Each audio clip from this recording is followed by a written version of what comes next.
The rain hammered down on the razor wire, turning the grounds of the Blackwood Maximum Security Facility into a quagmire. Inside the central control room, the monitors cast a ghostly blue light over the faces of the night shift. Everyone, that was, except for Leo. He stood apart, near the door, his posture relaxed, his eyes passively scanning the screens. To his colleagues, he was just Leo. Quiet, unassuming. The guy who always took the worst shifts without complaint. The man who moved with a careful, almost hesitant economy, as if trying not to take up too much space.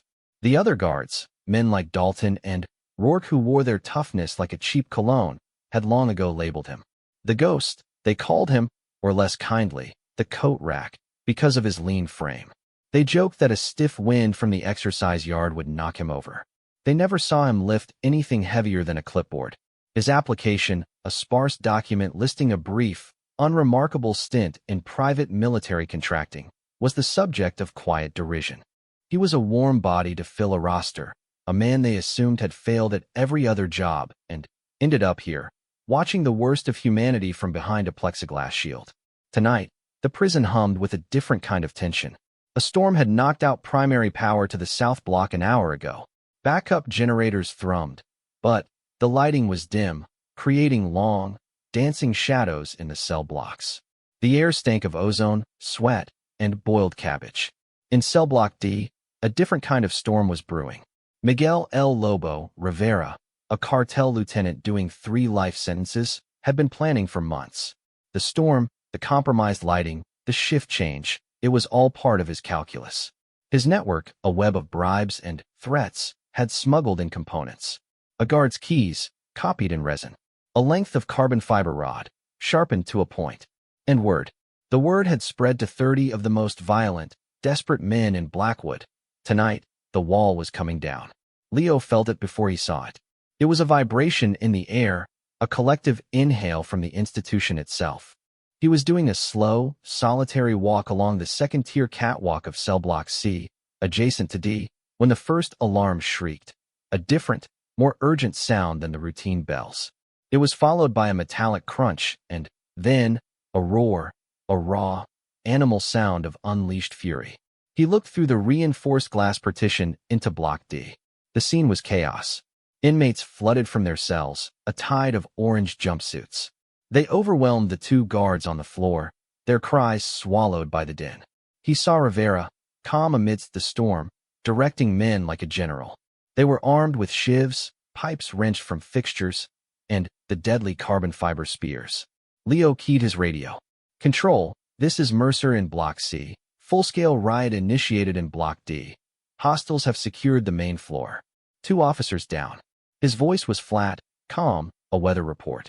Dalton's sneering voice came back, crackling with static and panic. Mercer? Stop stating the obvious and get to a secure station. We're locking down. Tactical response is 40 minutes out in this weather.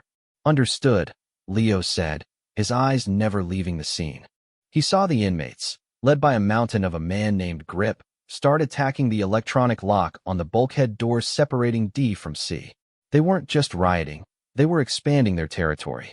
If they took C, they'd have access to the infirmary, the maintenance tunnels, and a potential path to the outer wall. The other guards in C were retreating, fleeing toward the secure control booth at the end of the block. They shouted at Leo as they ran past. Mercer, move. They're coming through. Leo didn't move. He stood on the catwalk, watching the sparks fly from the door.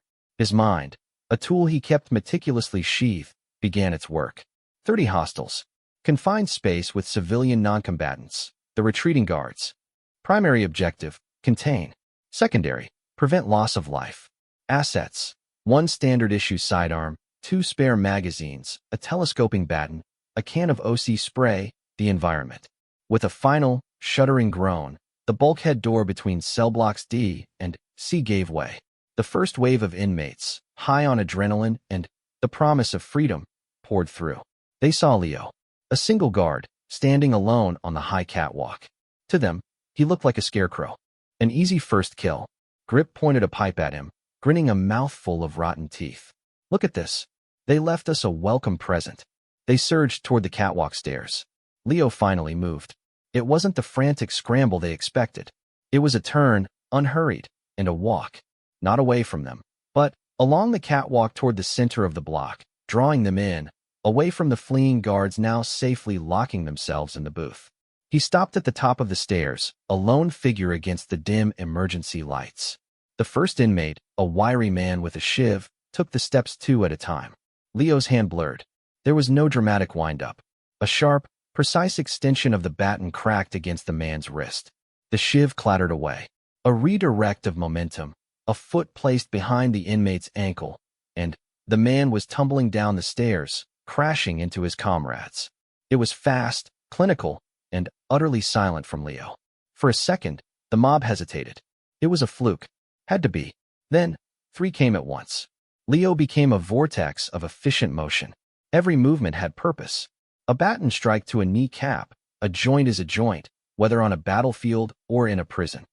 A palm heel strike to a nose, the crunch was sickeningly loud.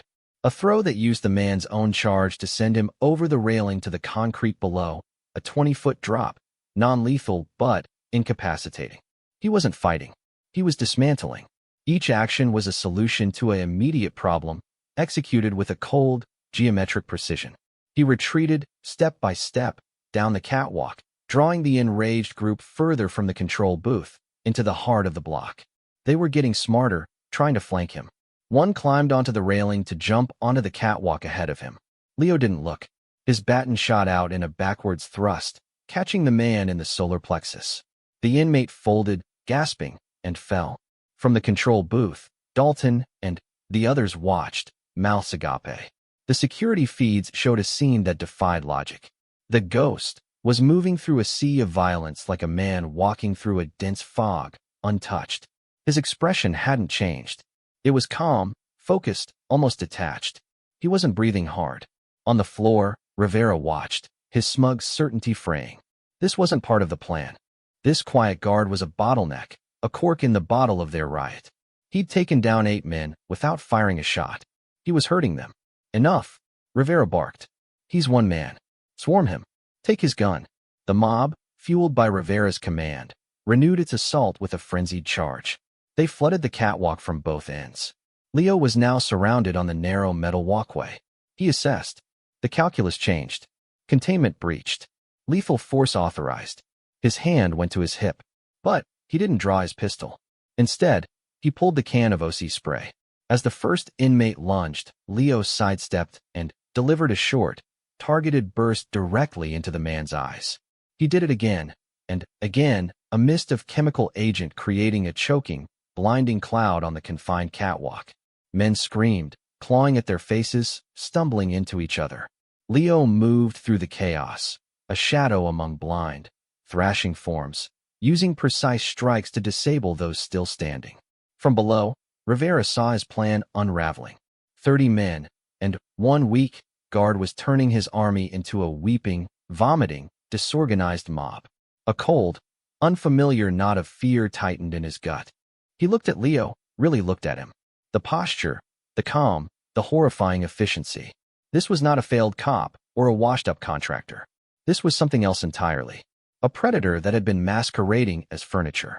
Leo reached the end of the catwalk. Below him, the main floor was still crowded with inmates, but the heart had gone out of their charge. They stared up at him, a mixture of rage and dawning terror in their eyes. He stood there, the OC canister in one hand, the baton in the other, his uniform barely rumpled. He keyed his radio again, his voice still that same, impossible calm. Control, Mercer. Hostile advance in a cell block C contained. Approximately 12 hostiles incapacitated on the catwalk. Requesting medical for chemical exposure and minor trauma. Advised tactical response that primary threat is still coordinated from Block D. Rivera is in command. In the control room, there was only static for a long moment. Then, Dalton, his voice a hoarse whisper, finally, replied. Copy that, Mercer. Medical en route. How did you? Leo ignored the question. His eyes were fixed on Miguel Rivera, who stood across the open space, separated by bars and a sea of confused, hurting men. Rivera held Leo's gaze, and, for the first time, the cartel lieutenant looked away. He had just felt the first, cold tremor of the truth. They hadn't trapped a weak guard with them. They had locked themselves in with a force of nature they could not comprehend. And the storm was just beginning. The standoff in cell block C was a fragile, toxic ceasefire. The air still burned with the ghost of the OC spray, mixing with the moans of the injured men strewn across the catwalk. Leo had descended to the main floor, moving the disarmed and incapacitated inmates against a wall with quiet, unambiguous gestures. They complied, their bravado shattered, their eyes watering and wide with pain and confusion. He was a ghost no longer. He was an event, a phenomenon they couldn't process. In the control booth, Dalton stared at the monitor, his earlier panic now curdled into a strange, resentful awe. The other guards buzzed around him, voices hushed. He took down a dozen of them. With a baton. Did you see the way he moved? It wasn't normal. Dalton keyed the intercom for Block C, his voice strained. Mercer, tactical is still 30 out. You need to fall back to the booth. Now, that's an order. Leo, standing vigil near the breached bulkhead door, didn't even look at the booth's reinforced window. He spoke softly into his radio, for Dalton's ears only. Negative. Fall back creates a vacuum. They consolidate in D, potentially arm themselves further from the workshop or infirmary if they break through another door. I am a blocking position. A blocking position? Dalton hissed. You're one man. Currently sufficient, Leo replied, his tone devoid of arrogance. It was a simple statement of fact. In cell block D, Miguel Rivera was fighting his own battle, a battle for control. The failure of the first wave had sent a ripple of doubt through his followers. The myth of inevitable escape was cracking. He's a devil Lobo, one man whispered, rocking back and forth. A ghost with a baton. Rivera backhanded the man, the crack echoing. He's a man. One man. He got lucky in a tight space. We changed the game. His mind, criminal but sharp, was recalibrating. The direct assault had failed. So, they would use psychology, leverage. He remembered the two guards they had overwhelmed at the start. They were locked in a storage closet on D's main floor, alive, but injured. He gestured to two of his most cold-blooded lieutenants. Get the guards. Bring them to the gate. On the C side of the bulkhead, Leo saw the movement. Two inmates dragged the limp forms of officers Jenkins and Harris to the jagged opening where the door had been. They held them up, human shields. Jenkins had a nasty gash on his forehead. Harris cradled a broken arm. Rivera stepped into the opening, a theatrical smile on his face. The dynamic had shifted. He now held a knife to Harris's throat. Hey, Guardia! Rivera shouted, his voice echoing between the concrete walls. You have a new choice. You seem to like choices. You can be a hero on that side of the door. Or you can be a hero who gets his friends killed. Leo's expression didn't flicker. His internal calculus updated. Two non-combatant hostages. Immediate lethal threat. Hostage taker positioned behind partial cover. Hostage. Risk of projectile through hostage to target taker. Unacceptable. Required. Alteration of the equation. You want to talk? Leo called back, his voice calm, carrying. Send the injured men through. Then we talk. Rivera laughed, a harsh, barking sound. You think I'm stupid? You get them when I get your weapon. Toss your gun, your baton, everything. Through the door. Then, we talk about these pobrecitos. Leo was silent for a long 10 seconds. He looked at Jenkins's pale face, at the terror in Harris's eyes.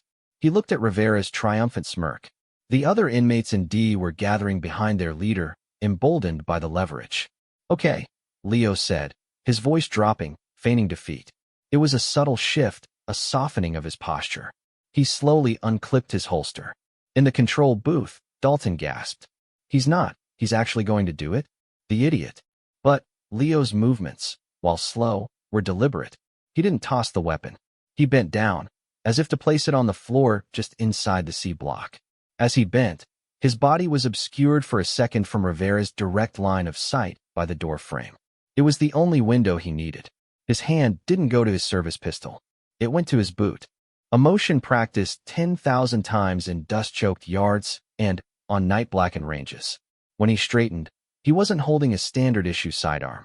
He was in a perfect two-handed isosceles stance, but the weapon in his hands was smaller, sleeker, and utterly unfamiliar to anyone watching. A custom, modified Sig Sauer P228 he kept as a backup, its profile flattened, its action smoothed to a whisper. He hadn't drawn it. It had simply appeared. The report was a sharp, authoritative crack that was nothing like the boom of the guard's standard firearms. Rivera's smile had just enough time to morph into shock before the round passed a millimeter from Harris's ear and struck the carbon fiber shank in Rivera's raised hand, not his flesh. The impact was like a hammer blow on a chisel. The shank shattered into harmless splinters, the force numbing Rivera's entire arm. He cried out, more in surprise than pain, stumbling back. In the same second, Leo was moving. Not a charge, but a swift, low advance. He didn't cross into D. He used the doorway as a funnel. As the two hostage holders, stunned by the sudden shot, loosened their grips, Leo's voice cut through the echo, low and commanding, directed at the hostages. Down. Now. Training overrode terror. Jenkins and Harris dropped like stones. The two lieutenants, now exposed, lunged at Leo. What happened next was a study in close-quarters combat that belonged in a manual, not a prison. The first man swung a pipe. Leo slid inside the swing, his left arm redirecting the blow while his right drove the hardened polymer grip of his SIG into the man's philtrum. As he collapsed, Leo used his falling body as a pivot, his legs snapping out in a vicious side kick that caught the second lieutenant square in the chest, driving the air from his lungs and sending him crashing into the men behind him. He didn't pursue. In 3 seconds, he had cleared the immediate threat, recovered the hostages, and created a new barrier of stunned bodies in the doorway. He grabbed Jenkins and Harris by the backs of their vests and hauled them backward into C block with startling strength. Booth. Now, he ordered them, his voice leaving no room for argument. They scrambled toward the control booth, their rescue as swift and disorienting as their capture. Rivera, cradling his numb hand, stared from the floor of D. The shot, the movement, the retrieval. It wasn't just skill. It was doctrine. It was the kind of seamless, violent problem-solving he'd only heard whispers about from cartel enforcers who'd encountered certain American tourists in the Badlands. A deep, primal understanding dawned on him, colder than the concrete floor. This man wasn't just ex-military. He wasn't even regular special forces. The precision, the calm, the use of a concealed secondary weapon. This was Tier 1. This was a ghost from a much darker world. Leo stood in the doorway again, his custom SIG now openly held in a low-ready position. He looked at Rivera, and, for the first time, there was a flicker in his eyes. Not anger, not malice, but the pure, focused intensity of a predator assessing a threat that now understood the food chain. Your move is over, Rivera, Leo said, his voice quiet but carrying the weight of absolute certainty. The next one won't be a warning shot. He took a single, deliberate step forward, crossing the threshold into cell block D. He wasn't invading their territory. He was establishing a new perimeter. Their sanctuary was now his ground to hold. The 30 armed inmates, who minutes before had felt like kings of a conquered land, now looked at the single, lean figure in the torn guard uniform and felt the walls of the prison close and tighter than ever before. The weakest guard was gone. In his place stood something they had no name for, and he was now inside their house. Silence, thick and cloying as the chemical haze, settled over the junction between the cell blocks. Leo stood just inside cell block D, his back to the solid frame of the ruined door, a deliberate choice, eliminating the threat from behind. The inmates, maybe 22 able-bodied men left, formed a half-circle around him, a wall of hatred and simmering fear. They held their makeshift weapons, sharpened rods, pipes, knives of bone, and plastic, but their grip was less sure now. Miguel Rivera rose from the floor, his right hand still trembling from the impact of the bullet on his shank. The shock in his eyes had hardened into a bitter, calculating resolve. He had seen the monster's teeth, and he knew brute force was a fool's game against it. But monsters, he reasoned, had rules. Even this one. You think you've won? Rivera spat, holding his injured hand close. You're in the lion's den now, soldado. One step further, and my men will tear you apart. You might get 10 of us, but you'll die. And then, your friends in the booth, the ones in admin, they become souvenirs. Leo's gaze swept the room. He noted positions, weapons, the flickers in men's eyes that signaled who was on the edge of breaking. He said nothing. His silence was a weapon, more unnerving than any shout. You're not a guard. Rivera continued, circling slowly, trying to regain the narrative. The way you move. That gun. I've met men like you. In the mountains. They come in the night, do their work, and vanish. So what's a ghost like you doing in a place like this? He was playing for time, for a psychological opening, trying to unravel the mystery before him. Leo finally spoke, his voice still that infuriatingly level baritone. I'm doing my job. You are attempting to prevent me from doing it. The outcome is inevitable. A nervous laugh bubbled from the crowd. Inevitable? You're outnumbered 20-1. In Afghanistan, Leo said, the word dropping into the room like a stone in a well. It was once 200-1. In a cave complex, the math is less important than the geometry. He took another small step forward, not toward Rivera, but angling himself to put a support pillar between him and the largest cluster of inmates. He was adjusting the battlefield, inch by inch. The mention of Afghanistan sent a new ripple through the men. This wasn't a cop or a soldier. This was a story from the news, a boogeyman from a war most of them couldn't fathom, now standing in their shower shoes. Rivera seized on it. So you're a killer, a government-trained murderer, and you stand there judging us. He was good, twisting the reality, trying to paint Leo as the moral equal, or worse. I don't judge, Leo replied, his eyes locking onto a particularly jumpy inmate twirling a shiv. The man froze under the gaze. I contain. This block is now contained. Your options have reduced to 2.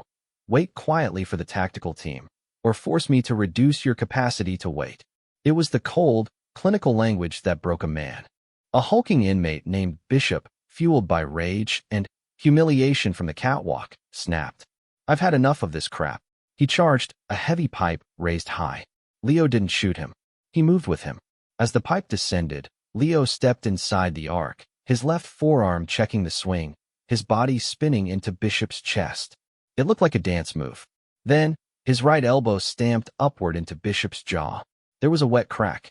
As Bishop reeled, Leo swept his legs, caught the pipe as it fell, and, in one continuous motion, sent it clattering across the floor into a corner, far from anyone's reach. Bishop hit the ground, unconscious. The entire engagement took less than 4 seconds. Leo stood, not even breathing heavily, over the fallen man. Option 2, he stated, to no one in particular. The display of effortless, non-lethal dominance was a masterstroke. It showed he didn't need his gun to control them. It showed he could dismantle their biggest threat without breaking a sweat. And it showed a terrifying restraint. He could have killed Bishop easily, but he chose not to. That choice was more frightening than any brutality. It meant he was operating on a level of control they could not touch. Rivera saw his authority draining away. He made a desperate gamble. He nodded almost imperceptibly to a wiry inmate named Fixer, who was crouched near a hot water pipe. Fixer's shiv wasn't for stabbing. It was a tool. He jammed it into a valve on the pipe. With a hiss, a jet of scalding steam erupted, billowing into the space between Leo and the main group, creating a temporary, screaming wall of white noise and heat. Now, Rivera roared. Through the steam, 3 inmates lunged, not at Leo, but past him, toward the open doorway back to sea. Their goal wasn't to fight him. It was to break the containment, to get past the bottleneck, and spread the riot. It was a smart play. Leo had anticipated a direct attack. The bypass was a better tactic. He reacted instantly. The first inmate got a foot in the doorway before Leo's leg hooked around his ankle, sending him sprawling face-first into C block. The second met a devastating knee strike to the thigh that dead-legged him, dropping him to the floor writhing. The third, however, was fast. He was through, into C block, and, turning to slam the emergency bulkhead release on the C block side, a lever that would seal a secondary door, trapping Leo alone in D with the mob. Leo's gun hand came up. But, again, he didn't fire at the man. He fired at the lever mechanism on the wall beside the inmate's head. 2 precise rounds. Sparks flew. The mechanism shattered. The door didn't move. The inmate flinched away, his courage evaporating as ceramic and metal shrapnel stung his cheek. Leo was through the steam, which was already dissipating. He grabbed the stunned inmate by the neck of his jumpsuit and threw him back into the D-block crowd, a human projectile that knocked 2 others over. He stood in the doorway once more, the cig steady in his hand, a faint wisp of steam curling around his legs. The attempted breakout had lasted 10 seconds and had failed utterly. The message was received by every soul in cell block D. There was no past him. He was the wall. Rivera's shoulders slumped. The fight, the cleverness, the leverage, all of it had dissolved against this man's implacable will and preternatural skill. He wasn't just holding a position. He was imposing a reality. A reality where their rebellion began and ended within these four walls. Leo looked at his watch, a simple, durable digital model. Tactical Team ETA, 12 minutes. He looked back at Rivera and the defeated mob. You can spend it sitting, or you can spend it bleeding on the floor. The choice, he said, echoing Rivera's earlier words with icy finality, is yours. One by one, with clangs and scrapes, makeshift weapons dropped to the concrete. The sound was the death knell of the riot. Men, their rage spent, slid down to sit against the walls, avoiding Leo's eyes. The geometry had been solved. The equation was balanced. The weakest guard had proven to be the strongest force any of them had ever encountered, and all they could do now was wait in the crushing quiet of their own surrender. The final 11 minutes ticked by in a silence so profound it seemed to swallow even the hum of the backup generators. Cell Block D was a tableau of defeat. Men sat slumped against walls or lay nursing their wounds, the aggressive fire in their eyes replaced by a hollow, exhausted bewilderment. The only sounds were the ragged breathing of Bishop, the occasional groan, and the steady drip of water from a pipe fixer had compromised. Leo remained in the doorway, a statue of vigilance. He had not holstered his weapon, but it was held in a relaxed, low-ready position. His eyes, however, never stopped moving. They catalogued every twitch, every exchanged glance. The immediate fight was over, but the most dangerous moment in any confrontation is often the aftermath, when desperation makes one final, irrational lunge. Miguel Rivera had retreated to the far wall, his mind racing down dead ends.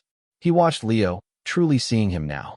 The way he stood, weight perfectly balanced, never presenting a full profile. The minimal, efficient scans of the room that missed nothing. The utter lack of fatigue or emotional leakage. This was a machine wearing human skin, a machine built for one purpose, to dominate a hostile space. In the control booth, the atmosphere had undergone a seismic shift. The fear had evaporated, replaced by a stunned, almost reverential quiet. Dalton watched the monitor showing the D-block feed, Leo's still figure at its center. "He's Delta," one of the younger guards whispered, as if saying it too loud might break the spell. "Got to be," or something like it.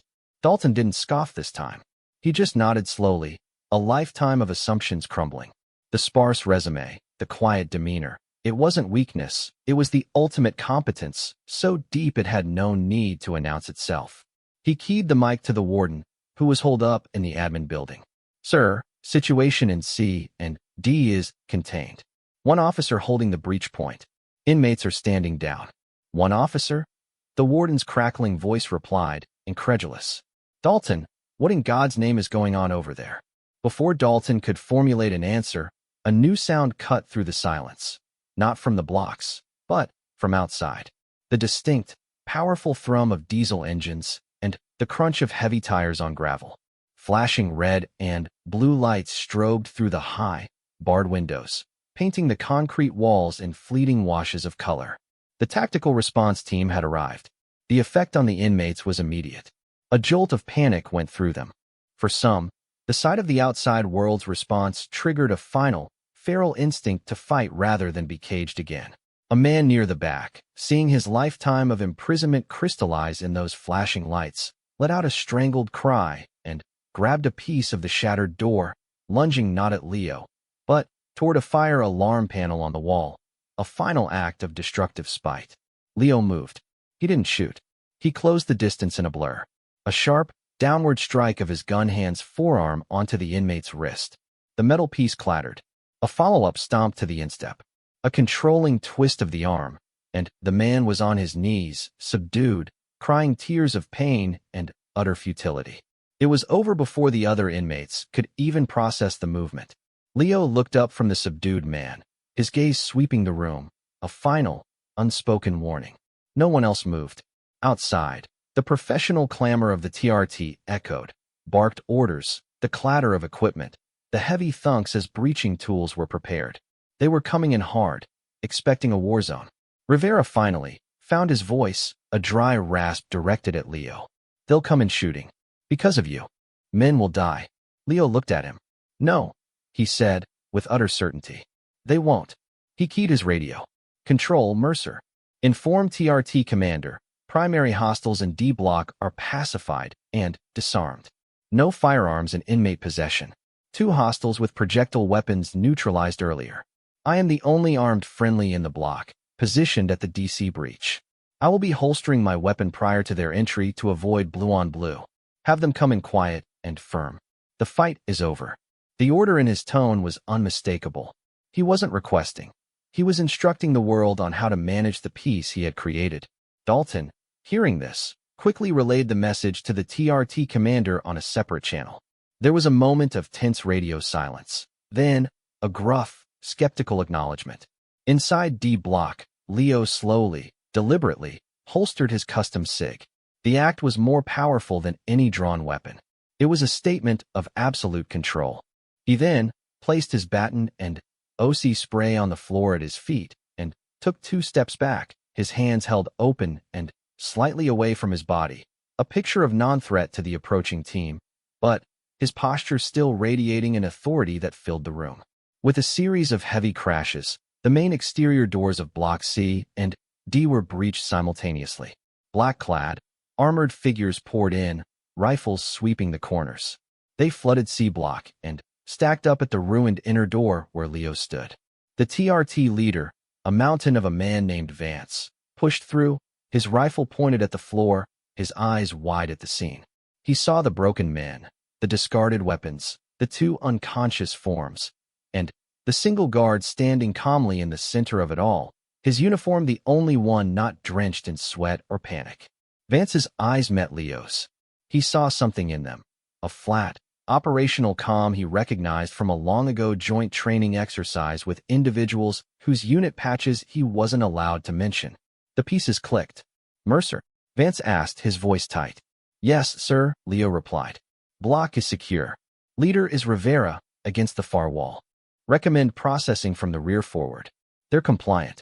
Vance gave a sharp nod and began barking orders to his team. They moved in, professional and efficient, cuffing inmates and leading them out into the pouring rain towards the waiting transport vans. Not a single shot was fired. Not a single extra blow was struck. The storm had been calmed from within. As Rivera was let out in cuffs, he paused in front of Leo. He looked up, not with hatred now, but with a kind of bleak curiosity. Who are you? He whispered. Leo regarded him for a long moment. The rain dripped from the ceiling, a steady rhythm on the concrete. He thought of the mountains of Afghanistan, the dust of Iraq, the silent, dark places where his real war had been fought. He thought of the peace he'd come here to find, the simple, straightforward duty of a wall between order and chaos. That peace had been shattered tonight, but the wall had held. Just a guard, Leo said finally, his voice so quiet only Rivera could hear. It was neither a lie nor the full truth, but the only answer he had to give. He turned and walked away, through the wreckage of the door, past the staring TRT officers, and into the relative quiet of Cell Block C. The adrenaline was a distant thrum now, a familiar old song fading out. He picked up his baton and spray, clipped them back onto his belt. The night shift wasn't over. There were reports to file. Dalton met him at the entrance to the control booth, his face a mask of conflicting emotions, shame, awe, confusion. Leo, we didn't know. I'm sorry, we thought. Leo held up a hand, stopping him. There was no anger, no recrimination. Just the same quiet exhaustion that had always been there. It's fine, Dalton. The job's done. Let's get the log started. He stepped into the booth, the blue light of the monitors washing over him once more. Outside, the rain began to ease. The crisis was over. The legend, however, had just been born. But, for Leo Mercer, it was just another night on the job. The weakest guard had returned to his post, and the prison, though scarred, was once again at peace. The ghost had walked, and now he would simply fade back into the walls, a silent promise etched into the memory of every soul who had been there that night.